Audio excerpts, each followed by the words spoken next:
Hi hello నమస్తే welcome to 100 TV. ప్రస్తుతం టాలీవుడ్లో ఇండస్ట్రీ పెద్దలందరూ కూడా సీఎం రేవంత్ రెడ్డి గారిని కలిశారు. అయితే నిజంగా ఇండస్ట్రీలో పెద్దలు అన్నప్పుడు ఇండస్ట్రీకి పెద్దన్నగా చెప్పుకునే చిరంజీవి గారు హాజరు కాకపోవడం ఇప్పుడు ఒక చర్చగా సాగుతుంది. ఇదిలా ఉంటే అదే పెద్ద హీరోల జాబితాలో నాగార్జున గారు కూడా ఉన్నారు.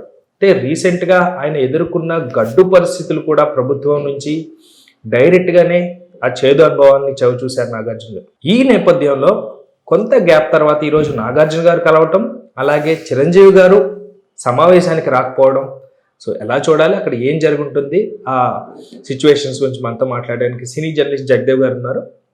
సార్తో మాట్లాడే విషయాలు ఏంటో అడిగి తెలుసుకుందాం. నమస్తే అండి. సో సినీ ఇండస్ట్రీలో పెద్దలందరూ అనే ముందు పెద్దగా చెప్పుకునే ఇండస్ట్రీ పెద్దన్న చిరంజీవి గారు రాకపోవడం ఒక చర్చగా నడుస్తుంది ఇప్పుడు. ఇంకొకటి అదే పెద్ద హీరోల జాబితాలో నాగార్జున గారు కూడా ఉన్నారు. రీసెంట్ గా అత్యంత చేదు అనుభవాన్ని కూడా ఆయన చవి చూశారు ప్రభుత్వం నుంచి కూడా, విషయం ఏమైనప్పటికీ కూడా. కానీ ఇప్పుడు డైరెక్ట్ గా ఇన్ పర్సన్ ని కలవడం, సన్మానం చేయడం దగ్గర ఎలాంటి పరిస్థితులు నెలకొన్నాయి? ఎవరిని సన్మానం చేశారంటున్నారు? రేవంత్ రెడ్డి గారిని సన్మానించారు, అంటే గౌరవంగా కలిసిన సిచ్యువేషన్ లో మేబీ అంటే ఇక్కడ ప్రతిదీ కూడా కాంట్రవర్సీ యాంగిల్ అయిపోతుంది. మనకి సోషల్ మీడియా ఎక్కువ ఉన్న నేపథ్యంలో ముఖ్యమంత్రి గారు ప్రమాణ స్వీకారం జరిగి 1 year అయిపోవచ్చింది మొన్న December 7కి. 1 year అయిపోయినా కూడా సినీ ప్రముఖులు ఎవరు పుష్పగుచ్చం ఇవ్వలేదు, ఆయన శుభాకాంక్షలు చెప్పలేదు అనే ఒక చర్చ కూడా ఆల్రెడీ స్టార్ట్ అయిపోయింది సోషల్ మీడియా వేదికగా. అయితే ఇక్కడ మీరు అన్నట్టు అన్క్రౌన్ కింగ్ ఇండస్ట్రీలో మకుటం లేని మహారాజు ఎవరంటే మెగాస్టార్ చిరంజీవి గారు. ఎందుకు ఈవెన్ గత 5 ఏళ్లలో జగన్మోహన్ రెడ్డి గారు ప్రభుత్వం ఉన్నప్పుడు కూడా ఇనిషియేట్ తీసుకొని చిరంజీవి గారు, మహేష్ బాబు గారు, ప్రభాస్ గారు, టాప్ స్టార్స్, సూపర్ స్టార్స్ అందరూ కూడా వెళ్ళారు. రాజమౌళి లాంటి దిగ్దర్శకులు కూడా వెళ్ళడం జరిగింది, మాట్లాడడం జరిగింది. మహేష్ గారు, ప్రభాస్ గారు, అదే పెద్ద హీరో, పెద్ద తలకాయలన్నీ కూడా వెళ్ళాయి. అయితే అప్పుడు చిరంజీవి గారు ఇనిషియేటివ్ తీసుకున్నారు. ఇప్పుడు ప్రతిసారి చిరంజీవి గారే. ఇక్కడ ఏంటంటే నిజమే, చిరంజీవి గారు పెద్ద తలకాయే. ఆల్మోస్ట్ ఆల్ దాసనారాయణరావు గారి తర్వాత ఆ ప్లేస్ ను భర్తీ చేసే స్థాయి ఉన్న వ్యక్తే ఒప్పుకుంటారు. బట్ ఎక్కడెక్కడ డిక్లేర్డ్ ఏం కాదు. దీనికి మళ్ళీ మా అసోసియేషన్ ఉంది, ప్రొడ్యూసర్స్ కౌన్సిల్ ఉంది, వేరే ఛాంబర్ ఉంది, అది ఉంది, చాలా ఉన్నాయి కదా. మరి మా ప్రెసిడెంట్ కూడా వెళ్ళాలిగా. ఇండస్ట్రీలో రేపు వచ్చే అవకతవకలు, లేదంటే ఇబ్బందులు, లేదంటే బెనిఫిట్ షో తీసేయడం వల్ల రెవెన్యూ పడిపోవడం లాంటి ఇబ్బందులు ఉన్నప్పుడు మా ప్రెసిడెంట్ కూడా బాధ్యత ఉందా లేదా? విష్ణు గారికి మీరు అన్నట్టు మెగాస్టార్ చిరంజీవి గారిదే ఫస్ట్ పేరు వినిపిస్తుంది కాబట్టి ఆయన పేరు వాడేస్తున్నారు. అండ్ మోర్ ఓవర్ నాగార్జున గారు కూడా లేరా, బాలయ్య గారు లేరా, వెంకీ గారు లేరా? వీళ్ళు నలుగురు 4 పిల్లర్స్ గా చెప్పుకుంటుంటారు. మరి వీళ్ళలో ఏ ఒక్కరు ఎందుకు వెళ్ళలేదు? నెక్స్ట్ నాగార్జున గారు. మీరంటే నాగార్జున గారు వెళ్ళి ఉండాల్సింది, వెళ్తే బాగుండేది. ఎందుకంటే ఎన్కన్వెన్షన్, హైడ్రా కూల్చివేతల్లో ఎన్కన్వెన్షన్ కూడా ఉంది కాబట్టి ఒకసారి వెళ్ళి కలిస్తే కూర్చొని మాట్లాడుకుంటే సాల్వ్ అయిపోయేదానికి ఇష్యూస్ అయ్యాయా? లేదంటే మాకెవరికి అవసరం లేదు, ఎలాగా మా పెద్ద సినిమాలు కాదుగా, మావి మా పిల్లలవి మా హీరోలవి పెద్ద సినిమాలు ఏం కాదు, నెక్స్ట్ మీ వచ్చేవన్నీ పెద్ద సినిమాలు మీవే కాబట్టి మాకేం సంబంధం అనుకుంటున్నారా? అంటే ఇండస్ట్రీ అంతా ఒక తాటిపేద నడట్లేదా అనే కోకొల్లలు కొన్ని వేల ప్రశ్నలు అయితే ఉత్పన్నమవుతున్నాయి. కానీ వీటన్నిటికీ ధీటుగా దిల్రాజు గారు ఒక్కరు సరిపోతారు. ఎందుకంటే ఫిల్మ్ డెవలప్మెంట్ కార్పొరేషన్ చైర్మన్ గా అందరి హీరోలతోనూ మంచి సినిమాలు తీసి అందరికీ మంచి హిట్లు ఇచ్చిన ఒక పెద్ద ప్రొడ్యూసర్ గా ఇప్పటికే ఒక 60-70 సినిమా ప్రొడ్యూస్ చేసినట్టున్నారు. దాంతో అందరితో కూడా ఇండస్ట్రీలో పెద్దవాళ్ళతో చిన్నవాళ్ళతో ప్రతి ఒక్కరితోనే సత్సంబంధాలు ఉన్నాయి దిల్రాజు గారు. Correct, exactly. అండ్ సాధక బాధకాలు కూడా బాగా తెలుసు. ఎక్కడ ఇబ్బంది పడతారు డిస్ట్రిబ్యూటర్లు, ఎక్కడ ఇబ్బంది పడతారు డైరెక్టర్లు, ఎక్కడ ఇబ్బంది పడతారు, సాధక బాధలు, ప్రొడక్షన్ యొక్క సాధక బాధలు. కానీ మీరు అన్నట్టు డిస్ట్రిబ్యూటర్ స్థాయి నుంచి వచ్చిన వ్యక్తి కాబట్టి ఆ డిస్ట్రిబ్యూషన్ ఎలా ఫీల్ అవుతాడు, డిస్ట్రిబ్యూటర్ ఎగ్జిబిట్ ఎలా ఫీల్ అవుతాడు, ప్రొడ్యూసర్ ఎలా ఫీల్ అవుతాడు, అండ్ మోర్ ఓవర్ ఒక థియేటర్ యజమానిగా ఉంటే ఎలా ఫీల్ అవుతాడని కూడా ప్రతిదీ బాగా కూలంకుషంగా తెలిసిన వ్యక్తి దిల్రాజు గారు. కాబట్టి మీరు అన్నట్టు అందరితో సత్సంబంధాలు నెరిపే వ్యక్తి కూడా కదా.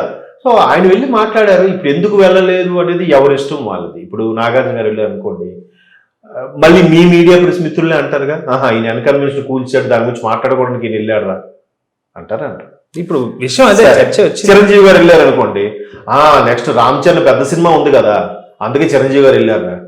నరలేని నాలుగు కదా. ఎంతసేపు అండి అనేటానికి? చిరంజీవి గారు నెక్స్ట్ రామ్ చరణ్ సినిమా ఉంది కాబట్టి ఈయన వెళ్ళాడు, లేకపోతే ఈయన ఎందుకు వెళ్తాడు, అసలు వాళ్ళ ఫ్యామిలీకి వీళ్ళ ఫ్యామిలీకి పడదు కదా, ఈడేదో పక్కన నుండి చూసినట్టు అట్లాగే రాస్తున్నారు కదా సోషల్ మీడియాలో. థంబ్నెయిల్స్ భయంకరంగా ఉంటున్నాయి, మనోభావాలు దెబ్బతినేలా ఉంటున్నాయి, ఆఖరికి కొంతమంది సూసైడ్ అటెంప్ట్ చేసే విధంగా కూడా ఉంటున్నాయి థంబ్నెయిల్స్ ఈరోజు. అది కాస్త మిత్రులకి రిక్వెస్ట్ చేసేది ఏంటంటే, మీ వ్యూస్ కోసము, మీ సబ్స్క్రిప్షన్స్ కోసము, మీకు వచ్చే ఇన్కమ్ కోసము ఎదుటి వాళ్ళ మనోభావాలతో ఆడుకోవద్దు ప్లీజ్. అయితే మళ్ళీ కమింగ్ టు ద పాయింట్, ఏదైతే ముఖ్యమంత్రి రేవంత్ రెడ్డి గారు అసెంబ్లీ సాక్షిగా మాట్లాడారో దాని మీద కట్టుబడి ఉంటానంటూ కూడా చెప్పారు. ఎందుకంటే అలా లేదంటే ఆల్రెడీ ఇప్పుడు బీజేపీ మన కేంద్ర మంత్రి బండి సంజయ్ గారు లాంటి వాళ్ళు కూడా కొన్ని వ్యాఖ్యలు చేశారు, బన్నీదేం తప్పు లేదు అది ఇది అని. మరోవైపు బీఆర్ఎస్ వాళ్ళు కూడా పరోక్షంగా ఇండస్ట్రీకి సపోర్ట్ గా మాట్లాడుతున్నారు. అరే మళ్ళీ ఒకవేళ ముఖ్యమంత్రి గారు డెసిషన్ మార్చుకుంటే ముఖ్యమంత్రి గారు బీఆర్ఎస్ తో టైఅప్ అయిపోయాడు, ముఖ్యమంత్రి గారు బీజేపీతో టైఅప్ అయిపోయాడు, బీజేపీ వాళ్ళు అన్నారని విమర్శించారని భయపడి ఆయన డెసిషన్ మార్చుకున్నాడు, ఇలా కూడా మాట్లాడేవాళ్ళు ఉన్నారు కదండి. కానీ ఎట్లా అంటే ఎలా చూసినా రాజకీయంగా ఎప్పుడైతే రాజకీయ రంగు పులుముకుందో రాజకీయ బలిపశువు కింద అల్లు అర్జున్ గారు మారిపోతున్నారన్న వార్తలు కూడా వినిపిస్తుంది. ఇప్పుడైతే కేటీఆర్ గారు నీ పేరు కూడా తెలియనటువంటి ముఖ్యమంత్రివి అన్నారో అక్కడి నుంచి స్టార్ట్ అయిందండి గొడవ. లేకపోతే తర్వాత ఎవరో ఒకళ్ళు ఇలా జరిగింది కదా ప్రెస్ మీట్లో సారీ చెప్పంటే ఆ సైడ్ నుంచి ఇండస్ట్రీలో కూల్ అయ్యేదేమో. ఇప్పుడైతే ఆపోజిట్ గా పచ్చగడ్డేస్తే బగ్గుమంటదో అలాంటి రెండు పార్టీల మధ్యన ఆయన మాట అనేసరికి అయ్యుండొచ్చు. ఒక ముఖ్యమంత్రి స్థాయిలో ఉన్నప్పుడు రెస్పాండ్ అవ్వకూడదు కాబట్టి అవ్వలేదేమో. మేబీ చట్టం తన పని తాను చేసుకుపోతుంది అంటే చాలా యాంగిల్స్ లో ఎలా అయినా చూడొచ్చు. ఇప్పుడు అదే జరుగుతుందేమో. సో ఇది కేటీఆర్ గారు అన్నారు అంటున్నారు, అంటే బన్నీ గారు పేరు చెప్పడానికి చెప్పలేదు. ఆయన ఏదో ఫ్లోలో ఇప్పుడు మొన్న ఒక ప్రెస్ మీట్ లో కూడా ఒక ఆయన ముఖ్యమంత్రి కేసీఆర్ గారు అని అన్నాడు. ముఖ్యమంత్రి కేసీఆర్ గారు దిగిపోయి 1 year పైన అయిపోయింది. మరి అలా అనుకుంటే యాదాలాభంగా అన్న మాటలే ఏమన్నారు, మాకు ఇన్నాళ్ళు తెలియదు, ఎల్లిపాయలు వచ్చుకోవడానికి బస్సులు ఎక్కొచ్చాను ఫ్రీగా, దానిపైన కూడా కేసు పెట్టారుగా. తర్వాత ఇంకోటి ఏదో కమెంట్ చేశారు సీతక్ గారి పైన, లేకపోతే కొండా సురేఖ్ గారి పైన. ఇట్లా ఎలా అన్నా కానీ వాళ్ళు మనిషిగా మన విషయం, మన స్థాయి తర్వాత విషయం. మనకు ఒక క్యాడర్ ఉన్నప్పుడు మనం గమనించకపోయినా చుట్టూరు ఉన్న వేల మంది గమనిస్తారు. అయితే ఇక్కడ మీరు అన్ని దాని ప్రకారం కేటీఆర్ గారు అన్న మాటకి ఏ కేటీఆర్ గారు అయితే ఇండస్ట్రీకి సపోర్ట్ గా ఉంటున్నారు అనుకున్నారు, మరి అది కేటీఆర్ గారు చిచ్చు పెట్టినట్టు అయిందిగా. ఇప్పుడు అదే కదా సార్, ఇప్పుడు ఆయన చిచ్చు పెట్టినా ఇప్పుడు అది చిచ్చుబుడ్డి మొదలు పెట్టినప్పుడు నిప్పే పెడతారు, పైకి వచ్చేసరికి జ్వాల అంటే ఇప్పుడు ఆయన జస్ట్ రాజకీయ కోణంలో రేవంత్ రెడ్డి గారిని విమర్శించడానికి అన్న ఉద్దేశమే తప్ప మళ్ళీ అక్కడ బన్నీని ఇన్వాల్వ్ చేయాలనో ఇండస్ట్రీని బదనాం చేయాలనే ఉద్దేశం కూడా లేదు కేటీఆర్ గారికి. తీసుకునే కోణం అలా కరెక్ట్. వాళ్ళు ఎలా అన్నా ఇప్పుడు మీరు అన్నట్టు మంచి మాట చెప్పారు. ఎందుకంటే ఈవిడి కానీ చనిపోకపోతే, ఈ ఇష్యూ అవ్వకపోతే ఇవన్నీ బయటికే రావు. కేటీఆర్ గారు కేవలం అక్కడ అధికార హోదాలో ఉన్న ముఖ్యమంత్రిని విమర్శించే వ్యక్తి అంతే. ఎందుకంటే నేను డైరెక్ట్ గా మీడియాలో ఉన్నటువంటి ఛానల్స్ లో ఇంట్రెస్ట్ ఇలాగ డిస్కషన్ పెట్టినప్పుడు ఒకసారి ఇదే కేటీఆర్ గారు రోజా గారు ఉన్నారు మాట్లాడుకుంటే ఆన్ స్క్రీన్ లో నీకేం తెలుసు నువ్వెంత అని మాట్లాడుకుంటాం. టక్ బ్రేక్ చెప్పి తిన్నప్పటికీ వెంటనే కేటీఆర్ గారు ఒక సందర్భంలో రోజా గారు అంటే అవునండి కేటీఆర్. ఆ ఫ్రెండ్లీ అట్మాస్ఫియర్ అక్కడ ప్రొఫెషన్ వరకే అదే తీసుకోవాలి. ఈవెన్ కేటీఆర్ గారు కూడా రేవంత్ రెడ్డి గారిని విమర్శించారు అంటే కేవలం ప్రొఫెషన్ పరంగా, అదే నీ పేరు నువ్వే ముఖ్యమంత్రి ఇంకా జనాల్లో రిజిస్టర్ అవ్వలేదు, నీ పేరు కూడా చెప్పలేకపోతున్నారు, ఇంకా కేసీఆర్ గారి పేరే చెప్తున్నారని ఏదో మాట్లాడుతూ ఒక చలోక్తి విసురుతాడు. ఒక మంచి వక్త కేటీఆర్, మంచి స్పోక్స్ పర్సన్ కదా, మాట్లాడతాడు. సేమ్ రేవంత్ రెడ్డి గారు కూడా తక్కువ తిన్నాడా, ఆయన మంచి స్పోక్స్ పర్సన్, ఆయన నందిని పందిని ఏదైనా ఏ సబ్జెక్ట్ ఏమని మాట్లాడతాడు. మొన్న అనర్కలంగా మాట్లాడాడుగా, సింగిల్ పేపర్ లేకుండా, సింగిల్ లైన్ లేకుండా మైన్యూట్ విషయాలు కూడా, తల్లి కొడుకు బిడ్డ చెయ్యి వదలలేదు అన్న విషయాన్ని కూడా అసెంబ్లీ సాక్షిగా వివరించి చెప్పారు. అంటే వాళ్ళ వాక్చాతుర్యం, అందుకే మేబీ అలా ఆ సీట్లో ఉన్నారేమో, అంత స్థాయికి వెళ్ళారేమో.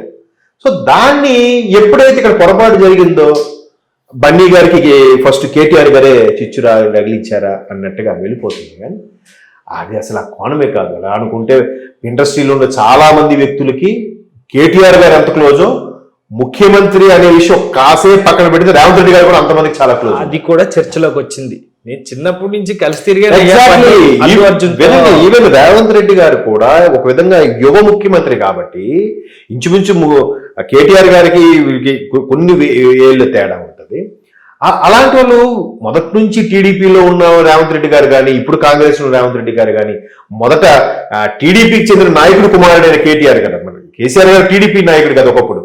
మరి అప్పుడు చిన్నప్పుడు కథా కార్యాలయం ఫంక్షన్లు కలుసుకొని ఉంటారు కదా, జస్ట్ ఏజ్ గ్రాప్. ఒకటి ఇంటర్మీడియట్ అయితే ఒకటి 6th క్లాస్. కేటీఆర్ గారికి రామ్ చరణ్ వీళ్ళకి ఆ రామ్ రామ్ అని మాట్లాడుకుంటారంట. కేటీఆర్ గారు రామ్ చరణ్, ఈవెన్ కేటీఆర్ గారు మహేష్ బాబు ఫ్రెండ్స్, ఈవెన్ రేవంత్ రెడ్డి గారు మళ్ళీ ఇక్కడ లోకేష్ వీళ్ళందరూ కూడా ఫ్రెండ్స్. లోకేష్ ద్వారా మళ్ళీ ఇక్కడ రోహిత్ ఇండస్ట్రీ వాళ్ళు చాలా మంది ఫ్రెండ్స్. రేవంత్ రెడ్డి కేసీఆర్ గారు కూడా మొన్న అసెంబ్లీ సాక్షిగా మాట్లాడారు కదండి. రేవంత్ నాకు చాలా క్లోజ్, దాన్ని గొడవ చేశారు. రేవంత్ కాదు సీఎం, ఇప్పుడు రేవంత్ గారు అని మాట్లాడండి.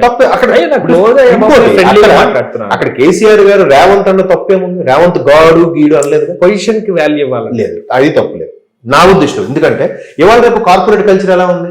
మీరు నవీన్ చెప్పండి ఎలా ఉన్నారు అంటే నవీన్ గారు ఎలా ఉన్నా అవసరం లేదు. అక్కడ పేరు రేవంత్ బాగున్నారా, తప్పేముంది? ఇప్పుడు మీ మీడియాలో న్యూస్ చదువుతున్నప్పుడు ముఖ్యమంత్రి రేవంత్ రెడ్డి పలానా కార్యక్రమంకి వెళ్ళారు, రేవంత్ రెడ్డి గారు అని ఎక్కడైనా అంటున్నారా? ఇది ఎంతవరకు కరెక్ట్ అని రేవంత్ రెడ్డి ప్రశ్నించారు అంటారు తప్ప రేవంత్ రెడ్డి గారు ప్రశ్నించారని ఏ స్క్రిప్ట్ లో కానీ ఏ పేపర్ లో కానీ ఉండదు. సీఎం రేవంత్ రెడ్డి పిలిపించారు. ఎస్ ఎగ్జాక్ట్లీ అన్నట్టు అక్కడ కేసీఆర్ గారు తప్పు లేదు, రేవంత్ రెడ్డి గారిని తప్పు లేదు.